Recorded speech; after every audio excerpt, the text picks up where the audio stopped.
Ladies and gentlemen, boys and girls, welcome back from Shanghai, China. You're watching the first of its kind, a $1 million event in Auto Chess, the 2019 Auto Chess Invitational.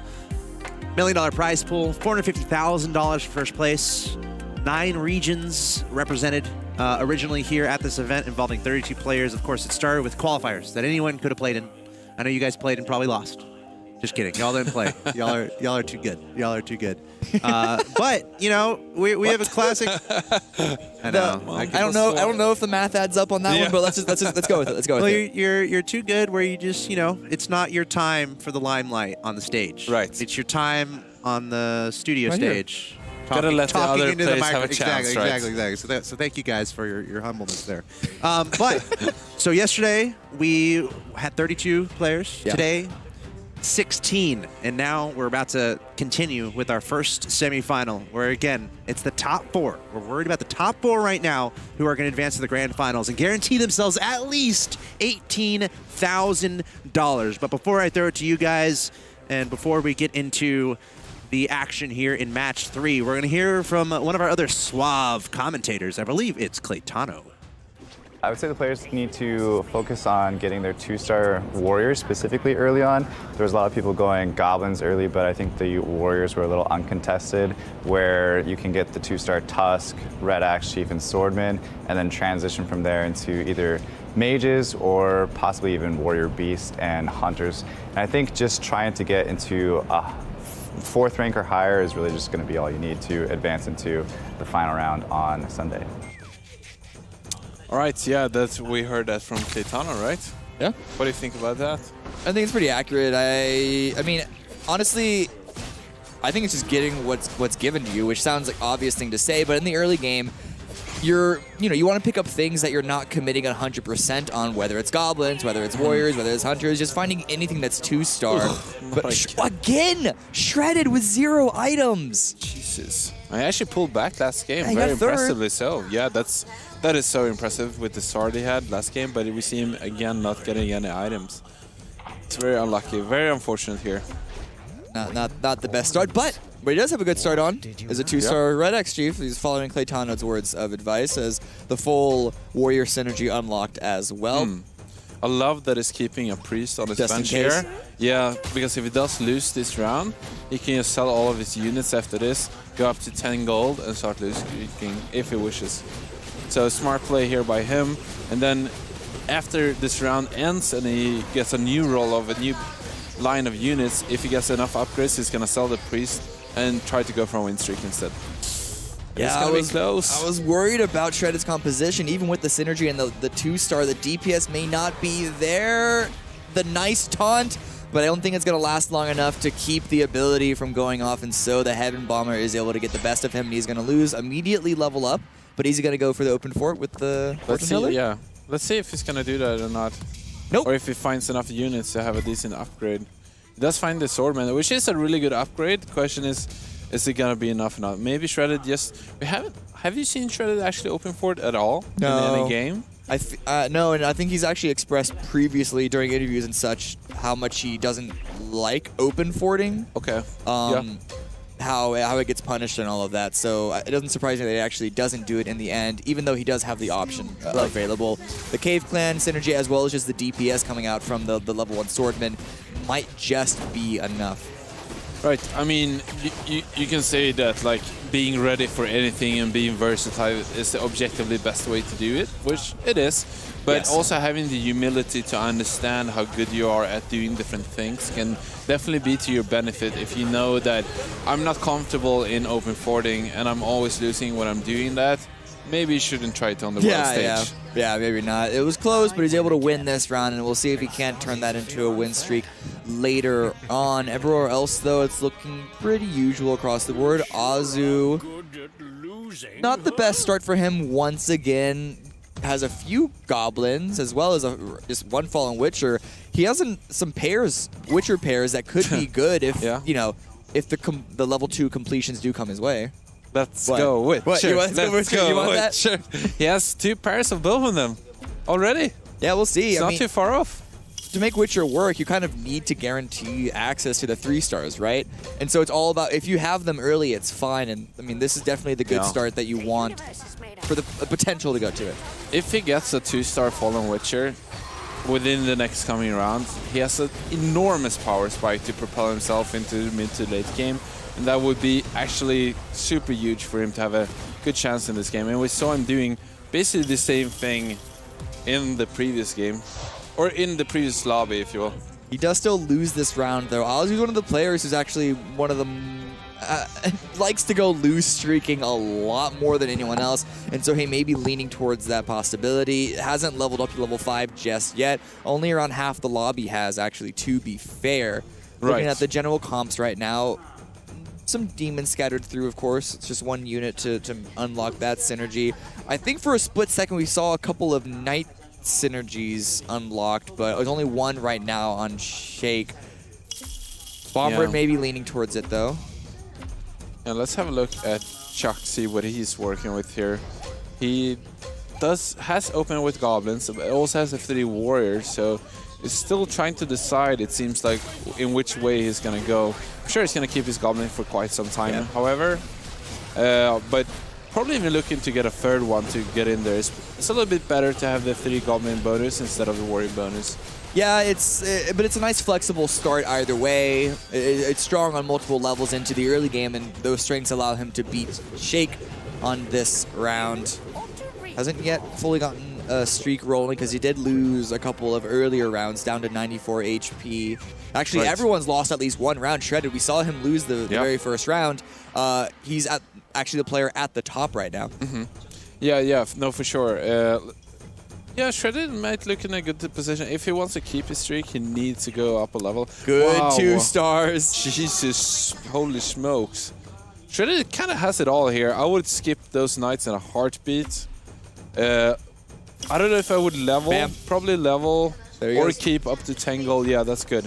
There was 2 decisions, stay at the entrance point or level, and he was dividing right there until the end, much like I was, what he was going to do. But this is going to be so safe for him. Yeah, he didn't even need to level up to win this fight, but he doesn't know that. He just wanted to guarantee his win streak no matter which direction he went. It's only at 3 right now, but with that level up and with all the 2-star units that he has, it should be an easy win streak for the next 5 rounds or so for him. For sure. Yeah, he's looking really, really strong here. And he's all good way to actually move into a good backline with those hunters. He only really needs Dwarf Sniper to prolong himself into the late game here.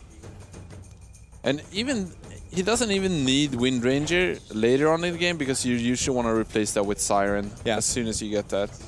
But Wind Ranger, I think, is still a very powerful unit in the mid game. But right now, no need for him. Just the 4 warriors is all you need, and just the Igros' Ranger because, you know, why not? It's a 2-star. It's all about the stars at this point.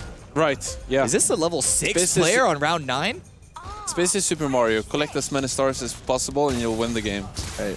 Yeah. No, but seriously, he could actually go into the Beast Warrior strategy also. Swordman and Cape Red actually could be nice with that. And he hasn't actually invested anything into Hunters yet. Level 6 on round 9, though, is going to help Jinsu win this one against your Ken. Couple of 2-stars, couple of 1-stars. And it's Goblins with the, I think, leaning towards going Mage, going Dragon Mage specifically, but not a full commit on any direction just yet. Right. No, for sure. And it does make sense to have the Mage backline, especially when you have Heaven Bomber dealing a lot of magic damage, and even Skybreaker deals some amount with his little better assault there. So, yeah, no, for sure. Jins are looking pretty strong here. One of the few level 6 in this game so far. Chuck also level 6. And the rest of the lobby is level 5. Let's have a look at Asu being in the bottom of the health here. I believe is he still lose streak? Let's have a look at the streaks here. Yeah, he's on a 5 lose streak right now, so he's tied with Shake onto that. But Shredded and Jinsu both on a win streak. It's interesting it's going feathered here again. We did see Please don't go feathered. Please don't do it. He did get into top 4. I think it's the first time we see a feathered lineup in top 4 last game. Top 4? I think it was like 5th or something. It wasn't, I mean, still though. Not impressive at all. Yeah, with so many 3-star units that we saw on that board, only getting top 4 I think is still not as good as you'd want to be. I agree with the way you're saying it. I don't know. Yeah, no, it's not, I'm not. But again, I mean, these are pro players, and we're just schmucks on a couch. It's true. All right, let's have a look at Jinso, one of the other top streakers of this game. Actually has a lot more money than Shredded. And yeah, this was still... I'm actually impressed by him using such solo economy to keep his win streak going. Like, his board doesn't cost a lot of money, and it doesn't have a bench either. So he's able to hit interest while win streaking, which is kind of the best of two worlds. Yeah, I mean, that's really lucky for him, though. He's going against Shredded right now, though, and you have to wonder, is Shredded's win streak stronger? And it does seem to be the case. Yeah. Shredded also has been spending a lot of money because he's been keeping his possibilities open for the late game, while Jinsu, not exactly the same idea. Jinsu has a clear direction, it seems, but not a lot on the sideboard to actually fully go that direction right now. Shredded, though, he has a lot of warriors. It looks like he has committed 100% to this warrior hunter composition. Yeah, for sure. We can see there last round Jinsu playing against Shredded, and the reason why Jinsu's units work to beat the other players is that there are not a lot of upgraded units so far, especially 2-class units. That means that they're going to have a lot lower health, and you can kind of burst them down with the mages plus the goblins. But against Shredded, he has all of these upgraded warriors, which are all tanky, especially Swordman. And it's going to survive that initial burst. It's going to be just fine against him, for sure. Yeah, it's going to be interesting to see what Shredded goes into here. Whether he continues on the warriors, if he's going to go for the hunters in the end. He's going to go for that Siren, plus maybe a Soul Reaper to finish off that. He still hasn't really invested anything into any of them. The only real investment that he has is Swordman, and the rest of the units can be sold for full retail. So Shredder looking really good here, actually. It's kind of uncontested on his win streak. I think it's by far the strongest player in this lobby currently. He was able to make good work of Shake just there. Shake, one of the lose streaking players, down at the bottom with 65 HP, though not the worst off. Azu actually 46. I mean, he's the lose streaker into second place guy, but this is looking like even worse position for him. But Shake right now, though, he's actually going to lose streak into Glacial Knights. It's the standard route. It's the most, dare I say, boring way to play this game. And so part of me is kind of glad he's in 7th place, but I'm going to be the neutral guy here and say, we believe in you. I hope you do better. But nonetheless, it's still not the strongest board on the field right now. Lacking in the Knights, a couple of them. Has a nice level 2 Hell Knight, but up against Shredded, this is, well, he's going to keep his lose streak. That's definitely a good thing. Yeah. No, yeah, I think Shake is actually in a decent position in the way that there's only really one other Knight players in this lobby that's going barely nice, and that's Husana. And Husana's economy is looking atrocious right now. Yeah. He has 76%. It's not really win streaking, it's not really lose streaking. Neither has he hit the interest point. So let's have a look at Husana's current board here and see what Shake's contender is going to be for those Knights. Yeah, and by contrast, Shake's economy is actually looking very, very good. He's already at 50 gold at like round 13, which is basically on point for when you want to be at. While Lose Streaking gets another upgrade on one of his units. For Glacial rolling with the 2 Knights right now. Actually throws up to a 3rd Knight, gets the level up. Is this when he wants to stop lose streaking and start actually win streaking, or does he, with this sideboard, does he maybe want to lose streak just a little bit longer? I think that he will continue lose streaking at least this round, because I don't think his board is strong enough to kind of compete with something, even Jinso at this point, which is the 2nd place in this lobby. But however, I think he does have a good springboard to kind of go into a win streak after the Wolf round. He can go up to level 7, and that means he has 4 Knights for Glacier. Hopefully get an upgrade rolling down at least to like 30 gold, and you should see him start kind of moving towards winning again.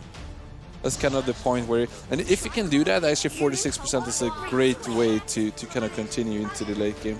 Looking at Chuck's board, we saw him, I believe he was the player who had a little bit of a start towards actually, no, I don't know what we saw Chuck building at the very beginning, but nonetheless, he's just sitting on some warriors right now. You can see at the bottom, and a couple of mechs. Or actually, I say couple, it's literally just one, but a couple of goblins thrown in. What direction is this board going to be going, though, do you think?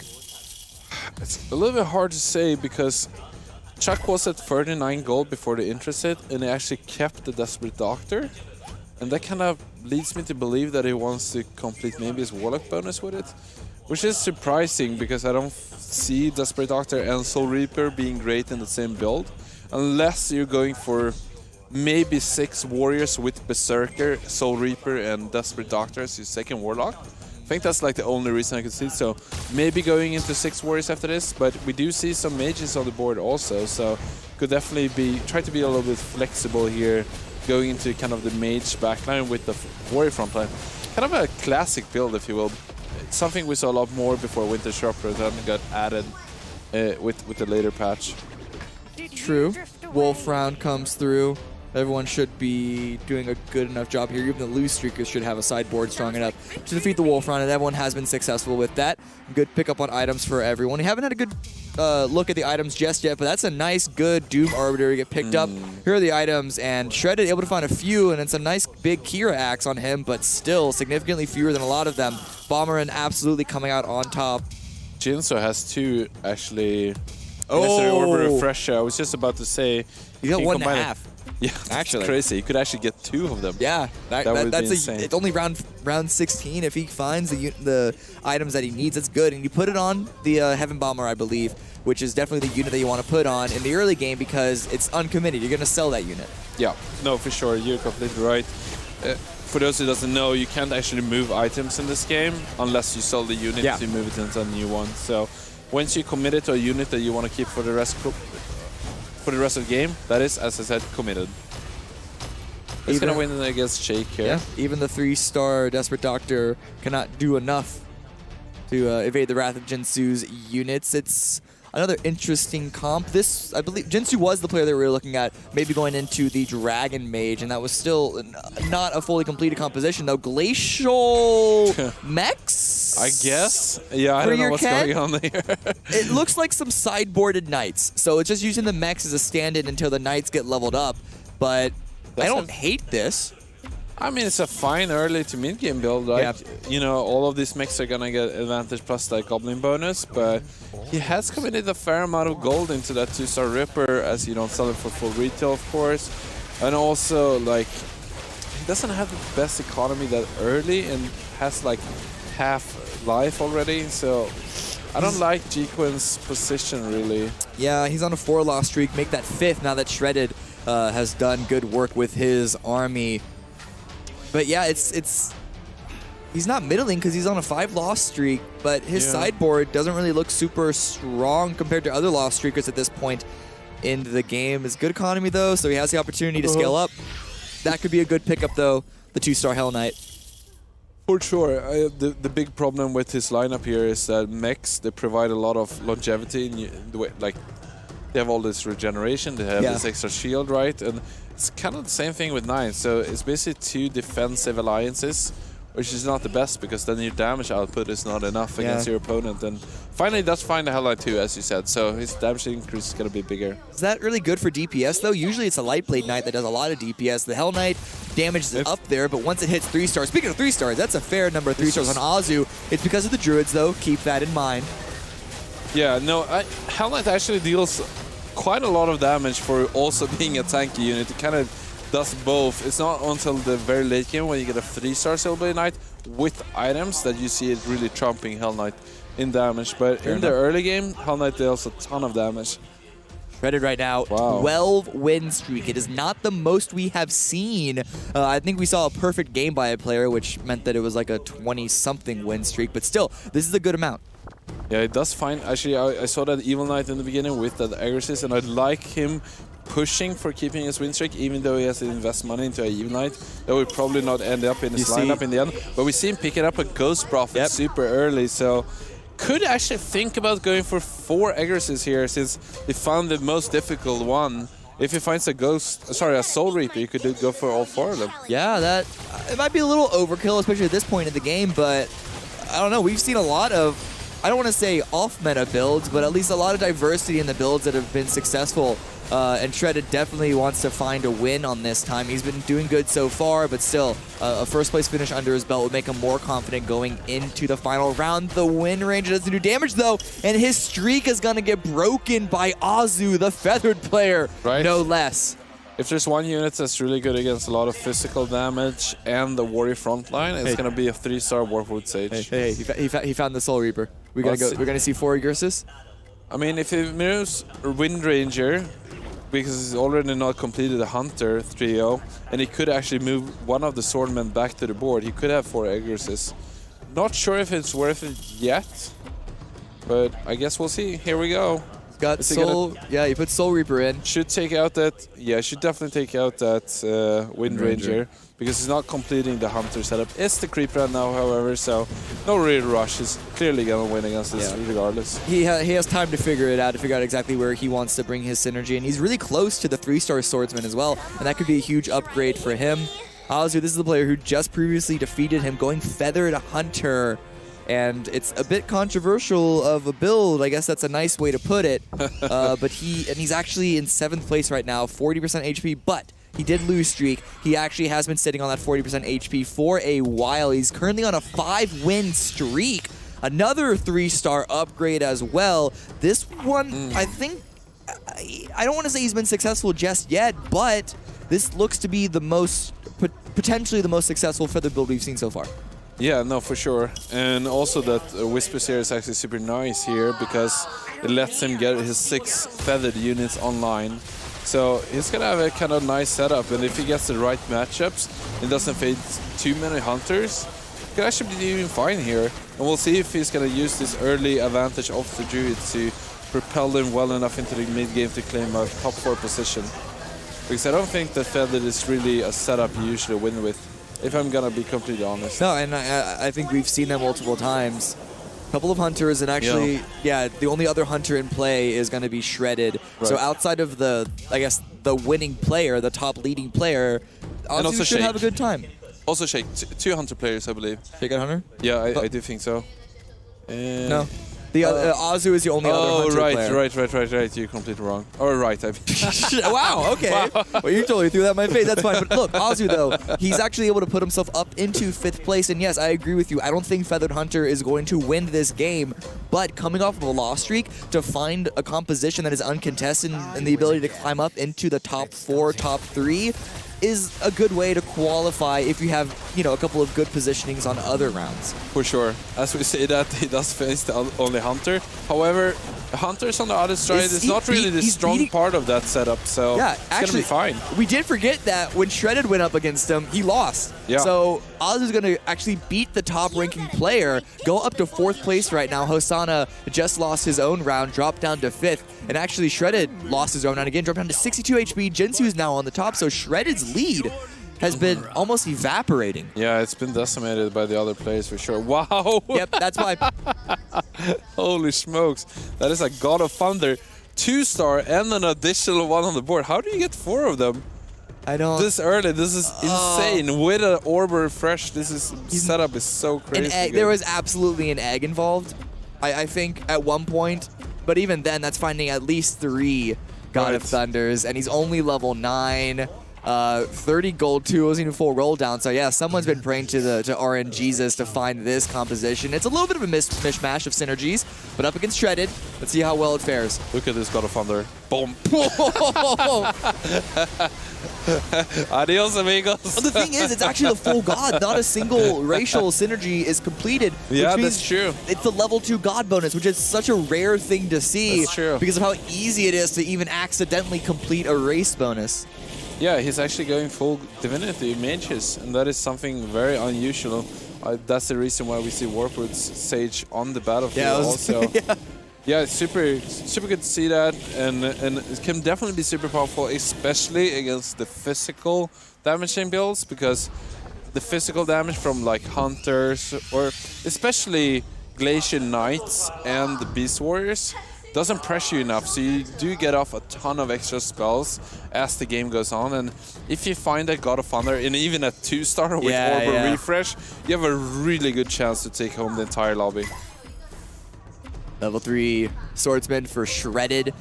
Even though he's been slipping down the leaderboard, this still looks like a strong enough composition, to my eyes at least. Let's see if that 3-star upgrade can save him. He's only level 8 right now. It is only around 24, so expecting him to be 9 like Jinsu is, I think, is a little bit too harsh. But he is going to be winning this round.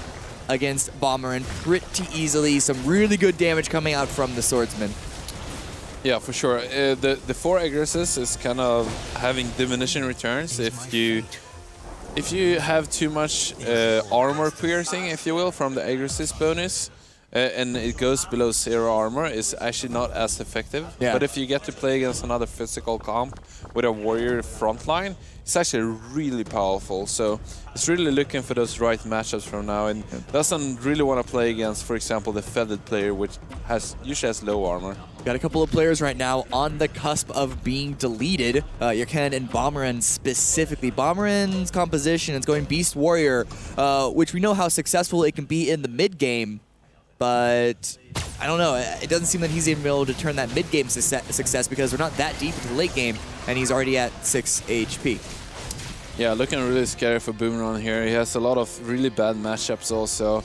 He has that Feather build, which is a bad matchup. He also has the Divinity build, which is a really bad matchup, honestly. And yeah, it's going to be tough for him to stay alive here. I'm not even sure what his good matchup is, if I'm going to be honest. Maybe the Glacier Knight players is usually a good matchup. Maybe. So if he can find the few Knight players that are in this lobby, he can definitely survive for a few more rounds, but I'm pretty sure we're going to see him drop out here just momentarily. Yeah, it's not looking good for him. I mean, even having one level 1 on the field is not a good sign in the Werewolf. It's useful because it completes the Beast synergy, but outside of that, it's not going to survive too long. Level 2, just Berserker, and level 2 Doom Arbiter could be something. I think that's what he's going to be leaning back on, as well as the Ghost Ship from Pirate Captain, but up against Hosanna, who is currently in 6th place. So not the strongest unit composition you can imagine, but the damage just does not really seem to be there. I think, okay, so he's broken through. Bomberin has gotten a couple of units destroyed, so he should be surviving for now. Yaken, though, and Hosanna, both all on the knife's edge. Hosanna playing, actually, if we have a look at Hosanna's side, Hosanna's actually playing Fallen Witcher Warrior Glacier build, I believe. He's stuck with the Witcher Glacier. Yeah, it seems like it. Hasn't found a 3-star yet, however. If we have a look at Hosanna later, we're gonna see him with that exact build. Does also have the priest in it. Yeah. It's 4 Glacial. 4 Glacier, Fallen Witcher, Taboo Witcher, 3 Warriors. It's a bit of a classic build, but I haven't seen it in ages.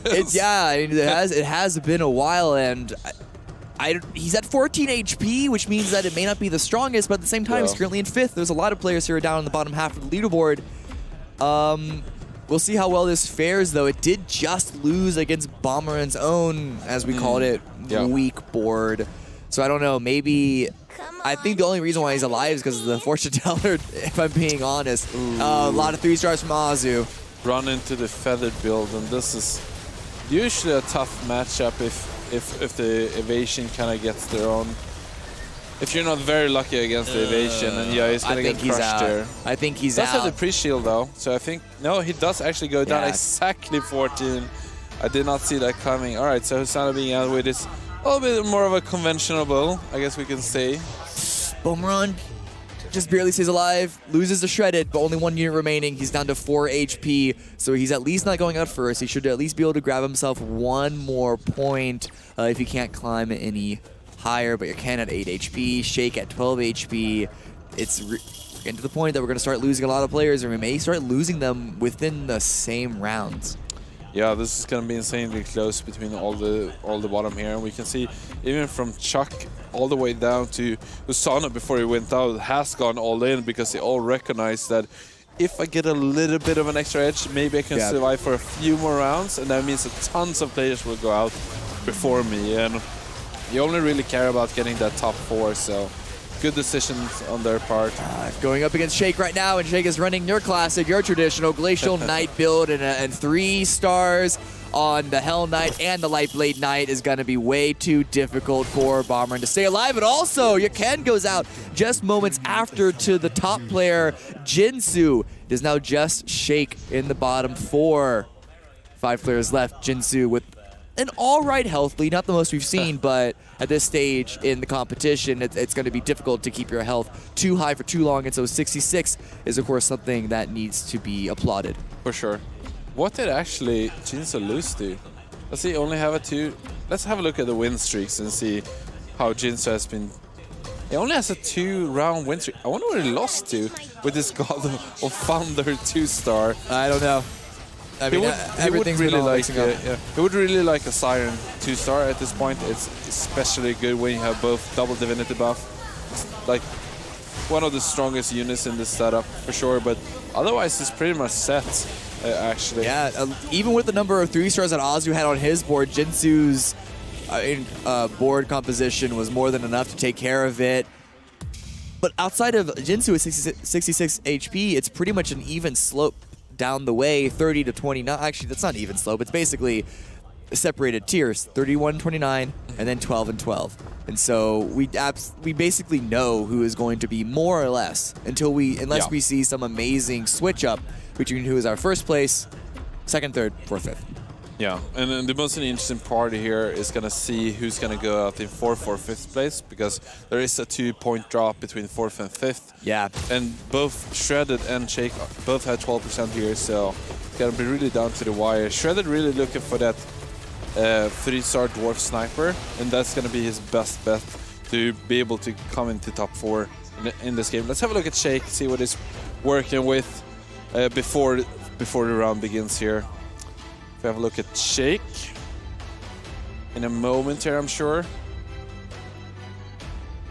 Well, in either way, it's a good, successful round 30 for everyone. He's able to bring in, I believe, what was that an upgrade to? The Siren? Yeah, the Siren 2-star. Should be Shake good has upgrade. a very powerful, actually. Orb of Refresh. Nightwheel does find the Orb of Refresh for Asu on the Dark Spirit, which is probably one of the best units in the game to find it on. Yeah, to say the least. Shake, despite being in 5th right now on 12 HP, is on a 3-round win streak, and he's got a good number of 3-star units. Yep. Most importantly, the Hell Knight and the Lightblade Knight, and then even the supplementary Egursus bonus up against Shredded, the next closest player in health. You might want to give this towards Shake's advantage. Yeah. The Ghost Ship does come in, but the stun, it gives a little bit of an opening for damage for Shredded's Hunters, but it may not be enough. Yeah, the damage is just way too big for Shake. The Night Shields are just way too strong for Shredded to break through. Shredded, though, does win his own board against Chuck, so he's going to stay alive for at least a little bit longer.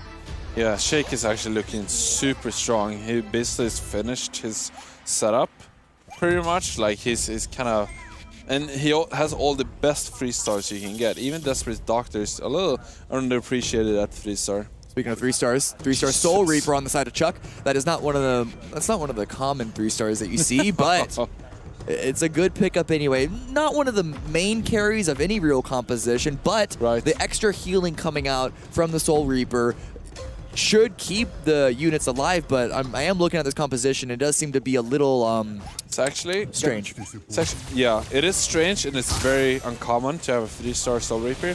It's actually a lot more stronger than it seems, because Chuck is also running the Divinity build, so that Soul Reaper is going to have even less cooldown on his spell. It's going to pump out that ult all of the time. However, he's playing against Jinso, which have the 2-star God of Thunder, is going to be way too much. The silence there at the end was a little bit too much. Even the single Storm Shaman on the side of Jinsu with the Divinity bonus able to throw them out very, very quickly and keep that ability from popping off. Azu also loses, drops himself down to 16 HP, and so I said earlier, the tiers seem pretty established. That's not the case anymore. Shredded and Shake are both still at 12, but Azu and Chuck have lost half their life in the past couple of rounds. Yeah, no, for sure. Shake probably is going to get somewhere in the top 3 even, I would assume, with his setup. He does need to start saving money, which he is, to be able to level up to level 9 to get his next power increase. Azu, despite having the Orb of Refresh on the Dark Spirit, is on a 2-loss streak. Does have another level 3-star. I think this is actually the most we've seen on a single board. It's because there are Druids, but still, they're there nonetheless. Oh, that Storm Shaman, though. Yeah, this is where the Druid starts to fall off, basically, around round 31 or even round 30 and further, I'd say, until the very late game. And Chuck actually goes out. Didn't see that coming a few rounds earlier. I mean, yeah, his just composition looked very Shredded. poor, but Shredded, he does finally lose. 2 losses in a row is actually going to be what removes him from this. Azu also loses his own... No, Shake loses his own fight. He's going to go out as well. 3 in 1 round. Azu lost his fight, but he's still alive, going to be fighting for second. Second place Feathered. master himself. With Feathered, yeah. I mean, if there's impressive. anyone who can turn Feathered into a second place, it's going to be Azu. It seems like it's going to be Azu, yeah. One of the only players actually made this work at all and does go up to 9 to get the Storm Shaman in. It's trying to find something that control the God Divinity, because the thing is, as long as they stay alive, they're gonna get additional spells out every time. It's not like a normal mage build that has the initial burst and then they kind of try to clean up. As long as the God mage builds stay alive, the better they become. It's actually like consistent damage, and Storm Shaman can put an end to that by silencing them. Even with the 2-star Divinity, though, it looks like, I was going to say it looked like Azu maybe getting the better of Jinsu on Jinsu's board, but nope. The Divinity bonus is just too powerful. I mean, look at the damage charts. Look at the damage coming out from the God of Thunder, almost breaking 10k. Yeah. And also, he did Azu find lost. that 2-star Siren that we talked about previously. That's such a big increase in terms of power level with Double Divinity. It also has a 3-star Source, and that might seem like a fluffy unit to most comps, but actually is really good when you have so much lesser cooldown, so you can actually cast the X spells from the extra mana you do get from the Source. It's true, yeah. That's basically Source in most compositions is only used to get the first cast off. Yeah. Because the cooldown is generally too long to really have to care about how long it takes to get the mana. For the second and third cost. With the Divinity bonus, you're going to want to get mana charged up as quickly as possible. Azu lost his round, but is staying alive at 1 HP. With Feathered, though, up against a full Divinity composition, it's going to have to be off of this item that gives him an advantage to try and win this game. I don't even know what that item could ever be. It must be some kind of Rune Claw or something on a unit that goes unprecedented through the ranks, but... I mean, even looking at Jinsu, he has a bank and is so close to upgrading like God of War 3-star here. Once he finds another, I'm sure he's going to use his egg even to complete that. Means he's going to get to put in a Storm Shaman, for example, another one, or maybe another God of Thunder. There's just... He has so much extra potential. Does find another 2-star God of Thunder. Holy smokes. This is going to hurt. I want to see this. Scummy High Roller Jinsu with 2 2-star Gods of Thunder. I don't think there's anything that Azu can do to win this fight. And there's one. Let's see. They're silenced. And they're gone. And they're gone. Basically all but gone at this point. The Panda is summoned just a little bit too late. Took out a couple of units, a couple more units than we expected, but... I actually low rolled pretty hard on God of Thunder. Sometimes they deal a lot of damage and sometimes they don't really deal anything. Wow, Jinsu actually lost on his board, but fortunately for him, Azu also lost. And so he's going to go out in second place. Jinsu with another win. Game number 3 on our very first semifinal. Yeah, and you know, that's nothing short of extraordinary. The turnaround we've seen from Jinsu. He got 7th in the first match here. The first out of 4, and then following that up with 2nd and 1st. So he's chilling at 17 points. I know we're going to have the scores later, but I've been doing the math because I'm antsy to see who's doing well. Chuck is at the top, 19 still, staying solid in 5th place. Something that really stuck out to me there, I forgot, who amongst the commentators is a big Feather fan? Was it a Scoundrel, I want to say? We talked about it yesterday, remember? Well, I know I don't like Feathered. I know Clayton especially doesn't like Feathered. I think it's a Scoundrel. Well, we'll have to confirm with him. There's got to be him. Right? I think he said that he used to be a fan of Feathered. That's what I remember. But do you think, I mean, I almost want to talk to a Scoundrel right now because we saw Feathered from Azu there used quite well. I mean, this is a game where I feel like Azu, he started out obviously quite low. He was like 7th, 6th, but then he ended up in 2nd. Yeah. And then and that reminds me of what happened in the last game of the player who went Assassin. And it's like somewhat unconventional. You guys were talking about it, but because no one else is going for it, you're able to stack up some units that give you an advantage. Right. Well, you start from a lose streak, and then when you're about to transition, you have all of these units that nobody's trying to take. Right. So if you get a high roll from all of those units that are still in the pool, and you hit your 3-star druids, It can propel you into the mid to the late game. And if you have a big enough of a lead at that point, you can get in and win an entire game. But you have to hit that right moment to high roll those druids when the time is nigh. Otherwise, you're just gonna get seen over. I mean, are you playing a little bit slower and kind of reacting more as we see the match results here to kind of see what people are taking and then be able to transition into something like what we just saw from Azu? I mean, clearly it was effective, getting him second place. I mean, I think it was effective because of how well his rolls turned out for him. The problem with a composition like Feather that relies on getting your units into the 3-star is it means that if you aren't able to find those units in the pack, well, I mean, so the difference between finding a 2-star and a 3-star is actually huge. You need 3 units for a 2-star. You need 9 for a 3-star. So if you don't find them, if you spend 50 gold, and even if you get 8 units, but you can't find the 9th, you're in a huge disadvantage. But he was able to find them.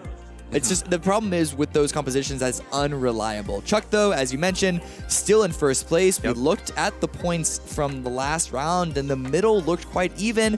We're starting to see the separation at the bottom, though. Hosanna and Yakan, but Hosanna who won his group. Yeah, and you know, they're low in that scoreboard, but mathematically they're not necessarily out. Obviously, a lot of things have to go their way, but not where Hosanna and that was Yekin, not where they want to be right now, but still very close amongst the middle of the pack. Again, we're looking for top 4. Top 4 is important here. So what are y'all expecting going into the last? This is going to be the last game of the semifinal. Give me some quick expectations of, you know, as far as core strategy is concerned. As far as, you know, what compositions are you going for at this point? We've seen a lot of variants, I think. Especially with like Feathered, with the assassin stuff. Like it's a little weird. I think the meta in this lobby actually seems quite stable.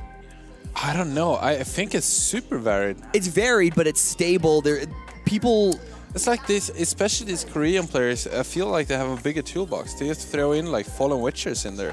And they just start playing God Mages. And there's just all of these comps that I haven't seen in a while. And it just kind of tilts the lobby on its head almost. We don't only see 3 different strategies. We see like 7. Yeah, but what I mean though is that it doesn't seem like these players are in the process of figuring out what they can do. They know how to play different variables that are given to them, and even if it does mean that it's a wide range of compositions, I think this next upcoming round isn't going to look too different from what we've seen from the previous rounds. I don't think anyone has discovered something new that they haven't already figured out this far into the composition. They've played a competition. They've played 6 rounds of the event so far. All right. Well, it's the last chance for a lot of these guys to try to make it into tomorrow. We're going to take a short break, and we'll be back with our final game for our first group semi-final here in the 2019 Auto Chess Invitational. We'll be right back.